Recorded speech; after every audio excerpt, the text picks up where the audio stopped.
우리 사회는 이렇게 빈부격차가 아주 심합니다. 경제가 발전하면서 제가 지난번에도 말씀드렸듯이 이 계층 간의 사다리가 완전히 사라졌어요. 그래서 이 다른 계층으로 옮겨가기가 어렵게 됐습니다. 근데 그 간격이 점점 더 좁아지는 게 아니라 어려워지고 심해지고 있습니다. 상위 1%의 부자들이 하루에 평균 쓰는 돈이 300만 원이래요. 어제 혹시 300만 원 쓰신 분 있으시면 여러분 상위 1%이십니다. 근데 그걸 하루 쓰면 안 돼요. 매일 그렇게 쓰셔야 상위 1%입니다. 상위 1%는 300만 원을 그렇게 쓰는데 하위 1%는 얼마를 쓰느냐 하면 3,000원을 쓴답니다. 이런 극단적인 현실이 굉장히 슬프죠. 근데 예수님은 우리에게 중요한 질문을 던져요. 뭐라고 하시느냐면 네가 가지고 있는 돈을 어떻게 썼느냐 이걸 물어보시는 것도 있지만 더 중요한 질문은 네가 뭘 위해 살고 있느냐라고 하는 질문을 매일매일 우리에게 하시고 있다는 거예요. 큰 재산을 남기고 간 분들의 장례식장에 가보면 항상 중요한 이슈가 뭐냐면 재산 분배입니다. 그리고 장례식이 끝나고 난 뒤에 형제 간의 분쟁이나 소송에 휘말리는 이야기를 후일담으로 듣게 됩니다. 그래서 이 돈은 우애보다도 형제 간의 갈등을 유발시키는 가장 중요한 요인이 되기 때문에 가지고 있는 부모님들이 돌아가시기 전에 형제들에게 갈등 없이 잘 유산을 상속하는 것도 지혜라고 생각합니다. 오늘 주인공은 수천억, 지금으로 말하자면 자산을 가지고 있는 사업가죠. 굉장히 비싼, 그냥 몇십억 하는 집이 아니라 수백억 하는 집에 살면서 출장을 갈 때는 1등석 아니면 자가용 비행기를 타고 다녔던 그런 사람입니다. 근데 그 집 아래 지하철 입구에는 노숙자 한 사람이 돗자리를 깔고 잠을 잡니다. 한 번도 이 두 사람은 만난 적이 없어요. 근데 같은 공간에서 살았습니다. 같은 공간에 살면서 전혀 다른 삶을 살았습니다. 그러다가 어느 날 둘 다 세상을 떠났습니다. 한 사람은 멋지고 화려한 장례식이 거행됐겠죠. 한 사람은 언제 죽었는지도 모른 채 무연고 시신으로 그렇게 처리되고 말았습니다. 제가 전에 목회하던 그 지역은 다른 우리나라의 지역보다도 화장 문화가 일찍 자리를 잡은 곳이었습니다. 그래서 화장장을 아주 자주 갔었는데요. 2시나 3시쯤 돼가지고 화장이 끝나고 난 뒤에 이제 봉안당으로 이렇게 납골하기 위해서 이제 가면 그때 이제 화장장에 봉고차들이 이렇게 여러 대가 들어옵니다. 초록색으로 이 십자가가 붙어 있고 그냥 거기에 소망 아니면 거기에 이런 두 글자만 간단하게 써져 있는 그런 봉고차가 들어오면 그 안에서 나무관이나 이런 것도 아주 싸구려 나무관이나 아니면 관도 없는 그냥 포에 쌓여져 있는 시신들이 화장장으로 들어갑니다. 무연고 시신들이죠. 그분들은 돌아가셔서 화장을 할 때도 돌아가신 분들 가족들과 함께 슬픔을 나누고 장례식이 다 끝난 다음에 불을 끄기 직전 잉여불로 그 무연고 시신들을 처리합니다. 그런 것을 보면서 참 그분들의 삶이 어떠했을까 이런 생각을 하고 안타까움으로 그분들을 여러 차례 본 적이 있습니다. 아마 오늘 이 거지 나사로도 죽어서 그런 장례식을 치렀을 거다 이렇게 생각이 듭니다. 그런데 한 번도 마주치지 않았던 이 두 사람이 하나님 앞에 가서 명확히 그 삶이 완전히 갈렸습니다. 하나는 천국, 하나는 지옥입니다. 그렇다면 지금 우리는 어디로 가고 있는가라고 하는 생각을 먼저 해보게 되고요. 오늘 이 이야기를 통해서 우리가 배우는 아주 중요한 교훈이 있습니다. 그것은 뭐냐면 이 부자가 지옥에 가서 이렇게 보니까 정말 한심하고 기가 막힌 거예요. 이렇게 살 줄은 몰랐고 이렇게 불꽃 가운데 괴로워하는 신세가 된 것이 이건 말도 안 되는 것 같아요. 이걸 보면 우리가 우리 미래에 어떤 일이 일어날는지 우리가 얼마나 알고 있는지 한번 생각해 보게 됩니다. 우리는 앞날에 대해서 이렇게 저렇게 될 것이다 라는 기대를 가지고 있습니다. 그리고 그 기대에 부응하기 위해서 열심히 살고 있습니다. 근데 이 부자처럼 우리가 열심히 사는 거하고 상관없이 전혀 생각하지도 않았던 인생을 살 수도 있다는 거예요. 이게 부자를 통해서 배우는 인생의 교훈입니다. 미래에 대해서 우리는 아무도 장담할 수 없다는 점이죠. 2025년 8월 3일 이 현재가 우리의 전부가 아니라는 겁니다. 우리의 미래는 우리가 생각한 대로 전개되지 않습니다. 가끔 TV에 이상한 옷차림에 기이한 말을 하고 다니는 분을 취재해서 다큐 형식으로 방영하는 것을 본 적이 있습니다. 그분들을 PD들이 쫓아가서 취재를 해보면 그렇게 기이한 말을 하고 이상한 옷차림으로 맥도날드에서 커피를 시켜서 밤새 그곳에서 밤을 지새는 분들이 그 과거가 깜짝 놀랄 만한 이력을 가지고 있다는 것이 드러납니다. 유수한 대학을 나오고 남들이 부러워하는 직장을 다녔고 유복한 부모님 밑에서 사랑을 받으면서 살았던 과거가 드러납니다. 그런데 지금은 그런 패스트푸드점에서 커피 한 잔 시켜놓고 밤을 지새야 되는 신세가 되고 만 거죠. 그분들이 과거 유복하고 행복할 때 내가 오늘 이렇게 살 줄 알았겠습니까? 또 그렇게 살려고 하지도 않았을 겁니다. 우리의 미래는 아무도 장담할 수 없다는 겁니다. 이 부자도 그랬습니다. 자신이 이렇게 고통 중에 살게 될 줄 알았겠습니까? 몰랐습니다. 아무도 모르는 이 미래에 대한 생각이 오늘 이 부자를 통해서 배우는 첫 번째 우리의 생각입니다. 지금 여러분은 은혜의 시간에 살고 있습니다. 은혜의 때에 살고 있습니다. 그 은혜의 시간에 여러분들이 우리의 미래를 보장받을 수 있는 중요한 결단을 해야 된다는 거예요.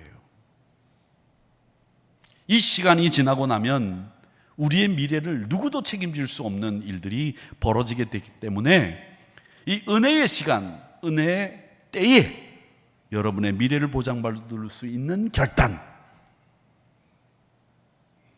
그것이 우리에게 필요하구나, 이걸 배우게 됩니다. 또 하나는 이 부자는 지옥에 가서 비로소 이 천국의 안락함을 알았어요. 그리고 지옥이 얼마나 힘든지를 알았습니다. 그래서 23절에 보면 고통 중에 눈을 들어 멀리라고 부자의 행동을 적어두고 있는데 지옥에 가서야 이 고통이라는 게 얼마나 힘든 건지를 알았어요. 내가 지금까지 있었던 곳과 전혀 다른 곳이 있다는 것을 그때서야 알았습니다. 깨달아도요, 때와 시기가 있는 겁니다. 너무 늦게 깨달았어요. 이 늦게 깨닫는 걸 우리는 뭐라고 얘기하느냐 하면 후회라고 합니다. 깨닫는 거 좋습니다. 그런데 그 깨달음은 시적절해야 됩니다. 깨달음은 타이밍이 중요합니다. 버스가 지나고 난 뒤에 탈 수 없듯이 신앙뿐만 아니라 우리의 생활 속에서 일어나는 모든 것들이 늦게 깨닫게 되면 모든 것을 잃은 뒤에 아무것도 얻을 수 없는 그 깨달음은 회한과 후회라고 하는 것밖에는 남지 않습니다. 그걸 우리는 알게 됩니다. 우리의 미래는 아무도 모른다. 그 은혜의 때에, 은혜의 시간에 우리가 미래를 보장받을 수 있는 결단을 해야 된다. 그리고 깨달음도 타이밍이 중요하다. 지옥에 가서야 깨닫는 것 소용없다. 그걸 보게 되는 거죠. 그 다음으로 오늘 본문으로 보면 우리가 배우는 교훈은 천국과 지옥이 되돌릴 수 없을 뿐만 아니라 이 둘 사이를 넘어갈 수 없다는 것도 보게 됩니다. 우리는 여권이 있어서 이 남의 나라를 우리나라 들어가듯이 입국할 수 있지만, 그러나 천국과 지옥은 한번 들어가면 그것으로 모든 것이 정리되고 끝이 납니다. 그걸 26절에서 뭐라고 표현하고 있느냐면 그뿐 아니라 너희와 우리 사이에 큰 구렁텅이가 놓여 있어 여기서 너희에게 건너가고자 하되 갈 수 없고 거기서 우리에게 건너올 수도 없게 하였느니라. 이게 천국과 지옥의 간극이라는 거예요. 못 넘어간다는 거예요. 여러분, 우리 인생도 다시 돌아갈 수 없는 길을 경험합니다. 시험을 망치고 난 뒤에 공부를 하지 않은 것을 후회해봐야 소용없습니다. 사랑하는 부모님을 떠나보내고 난 뒤에 내가 얼마나 우리 부모님에게 소홀했는지, 불효자식이었는지 아무리 후회해도 우리 부모님은 다시 돌아오지 않습니다. 돌아올 수 없는 길을 가는 거죠. 이런 생각보다 더 심각하지만 이런 것도 심각하지만 더 심각한 것이 바로 뭐냐면 지옥과 천국의 간극이에요. 못 넘어갑니다. 우리 인생은 선택의 연속입니다. 죽음 이후에는 그러나 이 선택의 여지가 아예 없어요. 이 땅에서의 선택이 여러분의 영혼을 결정하는 거예요. 지금 부자는 나사로를 통해서 혀끝에 물 한 방울 얻기를 원했지만은 그 사이에 넘어갈 수 없는 구렁텅이가 있다는 말로 거절을 당하는 겁니다. 결국 이 천국과 지옥의 가장 무서운 진실은 뭐냐면 돌이킬 수 없다. 이게 가장 무서운 진실입니다. 바둑이나 장기를 두면 티격태격하는 일이 있습니다. 제 고등학교 동창 중에 아마 초단이 있었어요. 바둑이. 잘 둡니다. 이 친구는 잡기에 능해요. 아주 당구도 800 정도를 치고 탁구도 잘 치고 골프도 잘하고 볼링도 잘하고 못하는 게 없어요. 근데 공 갖고 노는 건 다 잘해. 근데 바둑도 잘 둬. 제가 그 친구하고 바둑을 두면 새카맣게 깔아놓고 이렇게 바둑을 두는데 두다가 한 수만 물렸으면 딱 좋겠어요. 안 물려줍니다. 한 수만 물려달라고 애걸복걸을 해도 이긴 쪽에서는 물려주지 않습니다. 그러다가 그런 거 가지고 친구들끼리 이럴 수 있느냐 저럴 수 있느냐 이런 사소한 말다툼이 일어나고 네가 친구냐 이러다가 이 물려달라고 하는 사람이 나중에 그 물려주지 않을 때는 어떻게 합니까? 이게 제일 편한 방법입니다. 사실 초반에는 그 수가 좋은 수인지 나쁜 수인지 잘 몰라요. 그런데 상대가 대응을 하고 난 뒤에 몇 수를 두어보면 그 수가 좋은 수인지 나쁜 수인지 금방 드러나거든요. 근데 외통수처럼 이제 빠져나갈 수 없게 되는 길이 됩니다. 근데 바둑은 한 판 지고 나면 다시 둘 수 있어요. 근데 우리 인생은 단판이에요. 죽은 이후에는 돌이킬 수가 없는, 우리가 사는 인생이 바로 단판으로 끝난다는 거죠. 지금 여러분 어떤 선택의 자리에 계십니까? 충분히 말씀 받았고 회개할 수 있는 기회를 가졌고 되돌릴 수 있는 시간이 충분히 여러분에게는 있습니다. 다시 수를 둘 수 있다는 거죠. 하나님을 외면한 채 성공만을 쫓았다고 하면 다시 수를 두세요. 말씀보다도 자극적인 일에 더 시간을 투자하고 계셨다고 하면 이제 말씀에 더 투자를 하는 수로 바꾸세요. 계속 그 기회를 미루다가 몇 수 지나면 되돌릴 수 없는 외통수가 되는 경우가 생기는 거죠. 지금 다시 복기를 해보시고 다시 두셔야 됩니다. 지금이 바로 그런 시간이에요. 우리에게는 기회가 있고 우리는 지금도 은혜의 때를 누릴 수 있다라고 하는 것이죠. 그리고 또 하나 생각해 볼 것은 심판이라고 하는 겁니다. 신자든 비신자든 심판이라고 하는 말은 사실은 두렵고 피하고 싶은 말이죠. 죽음 이후에 지금 거지와 부자는 심판이라고 하는 엄중한 상황을 만납니다. 부자는 살았을 때 온갖 것을 다 즐기면서 자기 집 앞에 있는 나사로 같은 불쌍한 사람을 돕는 좋은 선택을 할 수 있는 아량도 호의도 배려도 없었어요. 한 끼 먹을 것도 주지 않았던 그는 지금 지옥에서 한 방울의 물도 허락되지 않고 있습니다. 군율의 시간이 지나면 아무리 외쳐도 소용없어요. 지난날 자신도 나사로를 긍휼히 여긴 적이 없습니다. 그런데 지금 자신은 긍휼을 원해요. 이것처럼 불공평한 일이 어디 있습니까? 사실은 우리는 남의 불공평, 세상의 부정에 대해서는 굉장히 예민하고 민감해요. 그런데 정작 자신이 얼마나 불공평한지에 대해서는 잘 몰라요. 한 번도 봉사도 헌신도 하지 않으면서 교회에서 땀 흘리고 봉사하시는 분들을 말해요. 말하면 안 되는 거예요. 교회에서는 저는 자기가 말하는 것은 자기가 책임질 수 있을 때만 말할 수 있다고 생각합니다. 왜? 교회는 내가 책임질 일들이 너무 많기 때문에 사실은 말하는 것이 조심스러운 거예요. 내가 참여하지 않으면서도 하고 계신 분들을 말한다? 그런 불공평이 어디 있습니까? 긍휼을 베푼 적도 없는데 지금 긍휼을 달라고 외치는 이런 불공평이 어디 있습니까? 24절에 손가락 끝에 물을 찍어라는 말은 갈증을 달랠 수 있는 정도의 물을 요청한 건데, 여전히 부자는 지금 나사로를 부르면 나사로가 당연히 달려와서 자기에게 호의를 베풀 것이라고 착각을 하고 있어요. 상황이 이렇게 엄중하게 변했는데도 아직도 정신을 못 차리고 있습니다. 제가 말씀드립니다. 심판이라는 게 뭘까요, 도대체? 우리가 죽은 이후에 하나님 앞에 가서 심판을 받는데 그걸 성경에서는 백보자의 심판이라고 합니다. 그 심판이 어떻게 받을까요?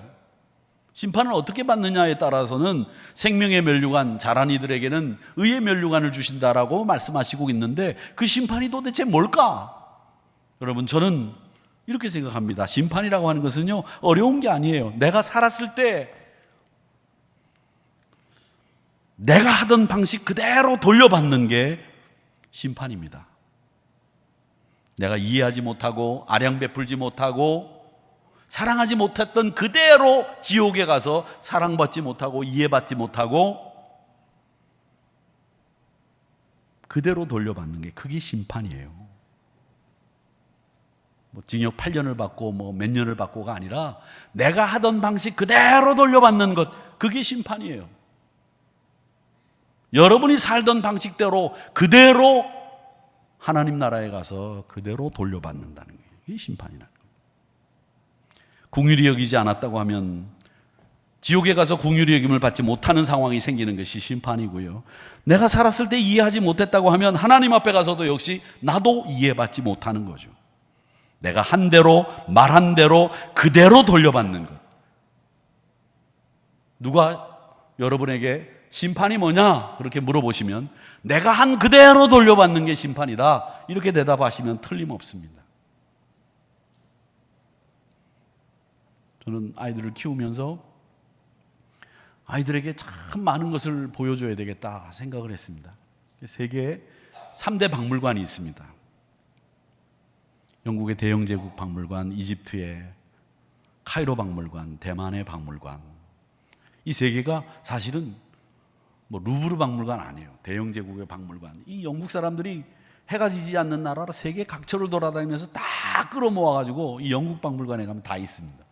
이집트 카이로 박물관. 그 다음에 이 장개석이가 중국에서 철수할 때 중국에 있는 좋은 건 다 갖다가 대만에다 갖다 놔서 이 세 개를 봐야 된다고 생각해서 저는 시간만 나면 박물관을 갔습니다.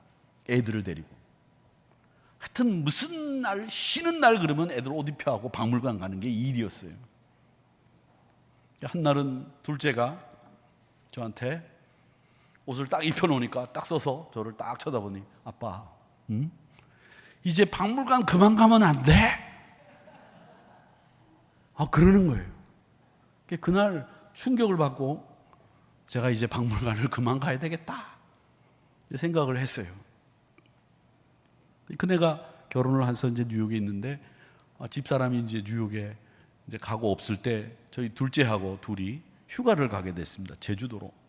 비가 너무 많이 오는 거예요. 계속 가는 날부터 오는 날까지 비가 오는데 아침 먹고 나면 카페 가고, 카페 갔다가 그 다음 카페 가고, 점심 먹고 카페 가고, 그리고 또 어디 가냐 그러면 또 카페 가고, 저녁 먹고 카페 가고. 둘째가 그러는 거예요. 그래서 제가 저녁 다 먹고 난 뒤에 둘째하고, 야, 이제 그만 카페 가면 안 돼? 그랬습니다. 그게 심판입니다. 내가 하던 그대로 돌려받는 거예요. 내가 이해하지 못하면 내가 지옥에 가서 이해받지 못하는 거예요. 다른 게 심판이 아닙니다. 내가 속였으면 지옥이라고 하는 것은 내가 속인 대로 속는 게 지옥이에요. 세상에서 이런 일이 안 일어납니까? 세상에서도 일어나잖아요. 그래서 지옥을 사는 거예요. 천국에 살지 못하고. 마지막으로 하나 더 생각할 것은, 심판의 엄중함을 깨달은 부자는 자신의 그 강팍한 형제들이 생각이 났어요. 야, 이 친구들 오형제가 있는데 나처럼 이렇게 지옥에 오면 안 되겠다 생각을 하고, 이 고통과 아픔을 알려줘야 되겠다 생각을 해서 아브라함에게 부탁을 합니다. 여전히 부탁을 하면서 나사로를 자기 몸종처럼 생각해요. 나사로를 우리 아버지 집에 보내서 5 형제들에게 이 고통받는 곳에 오지 않도록 말해달라 이거예요. 아직도 자기 위주의 생각을 하죠. 근데 아브라함은 단호하게 필요 없다라는 말로 대답을 합니다. 살아있는 자기의 형제들도 내가 여기서 체험한 신앙을 그대로 간증을 해주면 이곳이 얼마나 고통스러운가를 알고 미리 대처를 할 수 있도록 만들어야 되지 않겠느냐라고 하는 그 절박함을 토로하지만, 아브라함의 대답은 뭐냐? 선지자와 모세가 이미 그들에게 말을 했다라는 겁니다. 이 부자는 자기의 생활 방식과 자기의 생각, 자기의 그 모든 방식에서 탈피하지 못했던 거죠. 그러니까 지옥에 간 거죠. 자신의 생활, 자신의 사고, 자신의 가치를 탈피하지 못하면 결국 뭐냐? 지옥에 간 사람들의 특징이 그대로 드러나는 거예요. 신앙생활이라고 하는 건 내 생활, 내 생각, 내 가치, 내 방식을 버리고 바꾸는 거 아닙니까? 그런데 이 사람은 바꾸지 않았으니까 그 방식 그대로 가지고 살다가 지옥에 간 거예요. 구원받은 순간에 우리가 죄를 토설하고 죄된 생활 방식을 버리고 하나님을 사랑하고 이웃을 사랑하는 말씀에 순종하면서 내 새로운 생활 방식이 생기잖아요. 내 중심의 사고가 아니라 그리스도 중심의 사고로 바뀌잖아요. 근데 이거는 그렇게 되지 않았다는 거죠. 그래서 내 고통을 알려주게 했었으면 좋겠다 그렇게 얘기를 하는데, 이 아브라함의 대답은 뭐냐면 이미 모세와 선지자가 하신 이 말씀이 있어서 그 말씀을 듣는 사람은 구원받고, 그 말씀을 듣지 못한 사람들은 결국 아무리 간증하고 아무리 이야기해도 안 된다는 거예요. 여러분, 우리가 얼마나 간증에 열광했던 적이 있습니까? 유명한 연예인들, 또 미국에서조차 뭐 사람들, 간증하는 사람들 많이 불러다가 그 간증 집회를 참 많이 했었습니다. 펄시콜레라고 하는 사람을 여러분 아실 텐데, 그 사람도 우리 한국에 와서 이 천국이 어떤 곳인지 천국 갔다 온 이야기를 막 했어요. 요 근처에서 목회를 하셨던 어떤 목사님도 대전에서 목회를 하시다가 이 천국에 갔다 온 이야기를 책으로 써가지고 사람들을 굉장히 혼란스럽게 만든 적이 있으셨는데, 천국에 갔다 온 사람의 이야기보다 사실 더 중요한 것은 모세와 선지자들로 말씀하신 이 하나님의 말씀이라는 것이 아브라함의 대답인 거예요. 간증보다 더 소중한 모세와 선지자들의 말이 있었고, 그 말씀을 이미 그들은 들었다는 거죠. 그 말씀을 들었는데도 불구하고 변화가 없고 결단이 없었다고 하면 은혜의 때를 놓쳤다. 그게 아브라함의 대답인 거예요. 이 아브라함과 이 죽은 부자와의 대화 사이에 많은 교훈과 교리가 담겨져 있는데, 하나는 죽은 이후에는 더 이상 교류나 왕래가 일어나지 않는다는 거예요. 갈 수도 없고 올 수도 없습니다. 도와줄 수도 없습니다. 그래서 기독교는 죽은 분을 위해서 무엇을 빌어주는 기도하지 않습니다. 천주교에서는 연옥이라고 하는 것이 있는데, 죽은 사람이 지옥 가기도 약간은 좀 선했고 천국 가기엔 약간은 모자르면 그 사람이 가는 곳이 연옥이라고 생각을 합니다. 그 연옥에 가는 사람들을 위해서 여기서 하는 기도를 연도라고 합니다. 그 연도를 우리가 많이 하면 연옥에 있는 그 신자, 우리 조상이 천국 간다는 거예요. 그래서 베드로 성당을 지을 때 면죄부, 인덜전스를 팔 때 여러분이 이 면죄부를 사서 헌금을 드릴 때 헌금함에 땡그랑거리고 동전이 떨어지는 소리가 들릴 때 연옥에 있던 여러분들의 조상은 천국문이 열리면서 들어갑니다 라고 하는 설교를 한 거예요. 죽은 사람을 위해서, 연옥에 있는 그들을 위해서 우리가 기도하면 천국 간다, 우리는 인정하지 않습니다. 우리에게는 오직 천국과 지옥밖에는 없다라고 하는 것이고, 연도도 인정할 수가 없습니다. 그저 말씀대로 천국과 지옥만 있을 뿐이고 죽은 이를 위해서 아무리 빌어도 소용없다는 것입니다.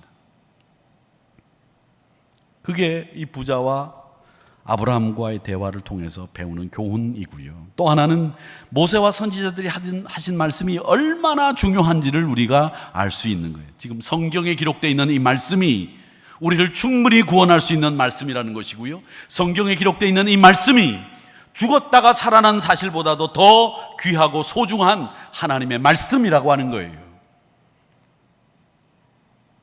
1.1핵도 무호 없는 하나님의 말씀, 이 말씀이 가장 권위 있고 우리를 변화시키고 우리를 새롭게 만들어주는 능력의 말씀이라고 하는 것을 우리는 이 부자와 아브라함의 대화를 통해서 배우게 된다는 거죠. 빈부의 차이나 남녀 또 혹은 노소의 차이에도 불구하고 만인이 죽는다는 진리에 대해서는 아무도 거부하지 않습니다. 문제는 천국과 지옥입니다. 지옥은 그저 머릿속에 있는 가상적인 공간이 아닙니다. 사이버 공간도 아닙니다. 실제 죽음 이후에 우리에게 일어날 공간입니다. 말로 표현할 수 없는 고통이 있습니다. 모든 곳이 단절된 곳이 지옥입니다. 세상과도 단절이 되고 천국과도 단절이 되고 희망과도 단절이 된 곳이 지옥입니다.